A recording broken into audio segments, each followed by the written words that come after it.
Financial planning for real estate investments. Real estate isn't just for the wealthy anymore. With the right plan, You can start building wealth through property, no matter your income level. In this video, you'll learn how to make real estate part of your financial plan through smart budgeting, saving, and long-term investing strategies. let's get into it. Real estate offers more than just a place to live. It builds long-term wealth through appreciation. Rental income and tax advantages. When you include property in your financial portfolio, you create a stable, inflation-resistant asset That can generate passive income for years. Start with your current financial picture. List your income, expenses, and debts. Cut back on unnecessary spending And redirect that money into your investment budget. You'll need funds for a down payment.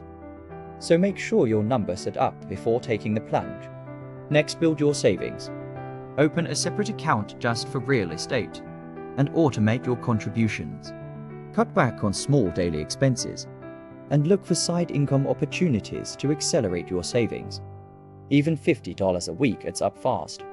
Real estate investing is a marathon, not a sprint.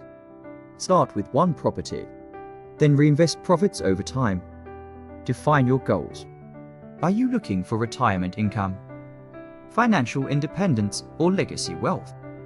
Create a 10-year plan. Track your cash flow Manage your debt. and continue learning as the market evolves. Here are 3 quick tips most beginners miss. 1. Always set aside an emergency repair fund. 2. Don't over-leverage debt is useful, but risky. 3. Track every expense. Use apps or spreadsheets to stay organized. These small steps can make a massive difference in your success. Ready to start your real estate journey? Hit the like button, subscribe, and comment below. What's your number 1 goal for real estate investing? Check the description for free budgeting templates and more helpful tools.